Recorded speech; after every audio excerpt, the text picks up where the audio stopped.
Um incêndio de grandes proporções continua a destruir o sul da França. A tragédia já provocou pelo menos uma vítima mortal, 9 feridos, incluindo 7 bombeiros. Um incêndio florestal de grandes dimensões está a consumir o maciço de Corbière, no sul da França, perto da fronteira com Espanha. O fogo, que teve início nesta terça-feira na aldeia de Rebote, já destruiu mais de 130 km² de floresta, uma área superior à cidade de Paris. Segundo o Ministério do Interior francês, o incêndio já causou morte e desaparecimento e várias pessoas ficaram feridas, incluindo bombeiros que combatiam as chamas. As condições meteorológicas adversas, com vento forte e calor extremo, estão a dificultar o trabalho dos mais de 2.000 bombeiros mobilizados. Vários aviões bombeiros de água foram acionados na tentativa de conter o avanço das chamas. O presidente da Câmara de Jonquières, Jacques Peroux, descreveu o cenário como um inferno, afirmando que mais de metade ou até 3/4 da aldeia estão completamente queimados e comparou a paisagem a uma superfície lunar. A administração local decretou evacuações obrigatórias, incluindo 2 parques de campismo. Residentes e turistas foram instruídos a permanecer em casa, excepto em caso de ordens de retirada. As autoridades afirmaram que este é o maior incêndio florestal registrado em França neste verão, por isso continuam em alerta, mas temendo a propagação do incêndio para outras áreas habitadas. Este é até o momento o maior incêndio florestal em França, agravando o cenário de emergência climática que assola várias regiões da Europa. E 2 ministros e outras 6 pessoas perderam a vida após a queda de um helicóptero no trajeto entre as cidades no Ghana. A presidência do país confirmou que não há sobreviventes. O Ghana está de luto após a queda de um helicóptero que transportava membros do governo e da Segurança Nacional. A bordo seguiam 3 tripulantes e 5 passageiros, incluindo os ministros da Defesa e do Ambiente. A presidência confirmou que não há sobreviventes. O ministro da Defesa, Edouard Boama, e o ministro do Ambiente, Ibrahim Murtala Mohamed, estão entre as vítimas.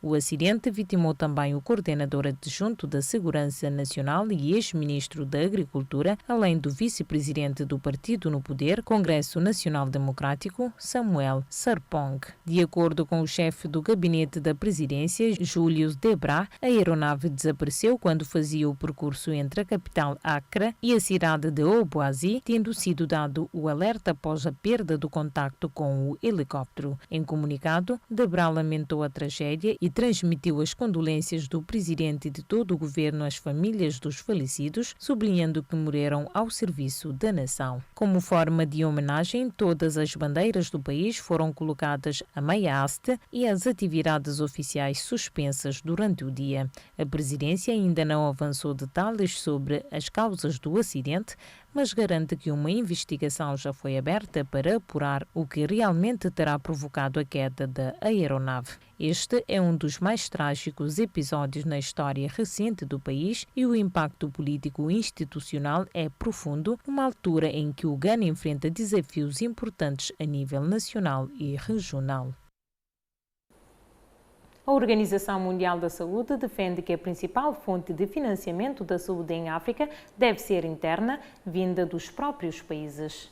O diretor-geral da OMS ressaltou que os orçamentos nacionais devem estar à frente da ajuda internacional e dos investimentos privados nesse setor. A responsabilidade de financiar sistemas de saúde sólidos e resilientes recai sobre os governos.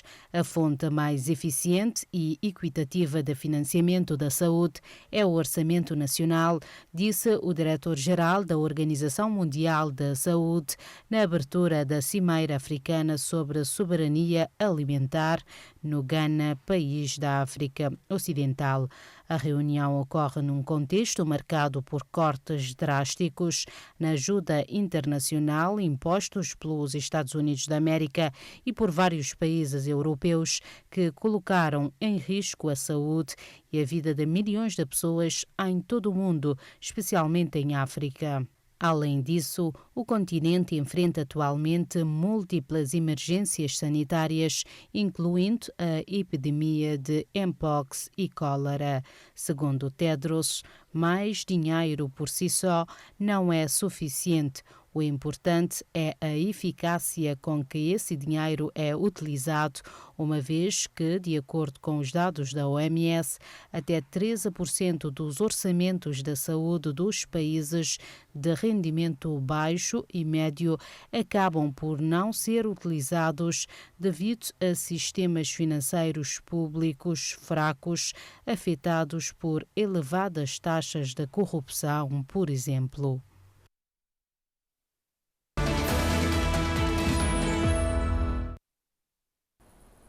Milhões de pessoas em toda a Europa estão a ficar sem casa e a Espanha se encontra no centro da crise. Em protesto, residentes unem força para travar despejos e exigir mais ação por parte das autoridades.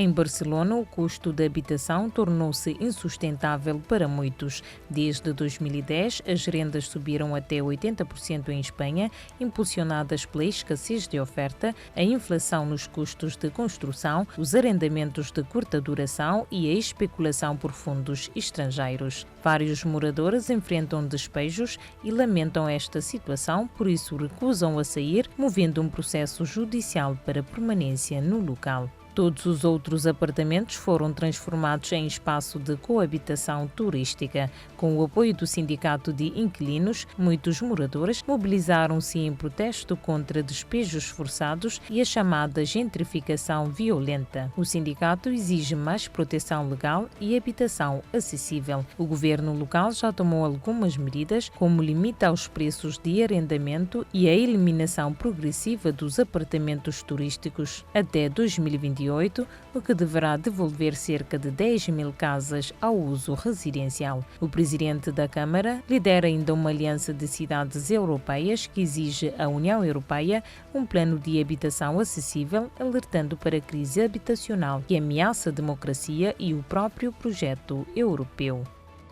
A Lituânia voltou a soar um alarme de segurança no Báltico após confirmar a entrada de 2 drones militares russos no território a partir da Bielorrússia. Perante a ameaça, o país apelou à NATO para reforçar as defesas aéreas ao longo da sua fronteira. O ministro dos Negócios Estrangeiros da Lituânia disse ter discutido diretamente o assunto com o secretário-geral da NATO. Em publicação na rede social X, este ministro afirmou que ambos concordaram na necessidade de ações imediatas para fortalecer as capacidades de defesa aérea na linha da frente da aliança. Este não foi o único incidente. As autoridades lituânias informaram também que no dia 10 de julho, outro drone idêntico penetrou o espaço aéreo nacional vindo da Bielorrússia, tendo sido exigida uma explicação formal ao governo de Minsk. A Direção-Geral de Alimentação e Veterinária confirmou esta quarta-feira um novo foco de gripe aviária em território nacional. A infecção foi detectada numa capoeira doméstica localizada na freguesia de Santa Maria do Castelo e Santiago e Santa Susana, no concelho de Alcácer no Sal, distrito de Setúbal. De imediato, as autoridades sanitárias procederam ao abate de todos os animais afetados, bem como a limpeza e desinfecção completa do espaço. A Direção-Geral de Alimentação e Veterinária implementou também medidas de restrição sanitária no raio de 10 km ao redor do foco, com todas as explorações de aves nessa zona a serem colocadas sob vigilância rigorosa. O vírus identificado é da estirpe da gripe aviária de alta patogenicidade, que representa um risco elevado para a saúde das aves e potenciais impactos na cadeia de produção avícola. As autoridades recomendam ainda o reforço da higienização e de instalações, equipamentos e materiais, além de práticas que garantam a separação entre espécies e o controlo de acessos a locais de criação. Apesar de não haver indicação de risco direto para a saúde humana neste caso, a situação está a ser monitorizada de perto. O Kremlin descreveu como úteis e construtivas as discussões de hoje em Moscovo, entre o enviado de Donald Trump, Steve Witkoff, e também Vladimir Putin. A reunião ocorreu 2 dias antes do término do ultimato dos Estados Unidos da América para encerrar o conflito na Ucrânia. A reunião entre o presidente russo e o enviado dos Estados Unidos da América terminou na tarde desta quarta-feira, após quase 3 horas de discussões, escreveu a agência de notícias oficial russa TASS, sem dar mais detalhes. Steve Witkoff, braço direito de Donald Trump para as missões de paz, já se encontrou várias vezes com o presidente Putin, mas nenhum desses encontros o levou a mudar de rumo na guerra na Ucrânia, informou o RFI. As relações entre a Rússia e os Estados Unidos têm experimentado um aumento repentino nas tensões desde a semana passada, com a ampliação de 2 submarinos nucleares por Donald Trump após uma disputa online com o ex-chefe de Estado russo Dmitry Medvedev.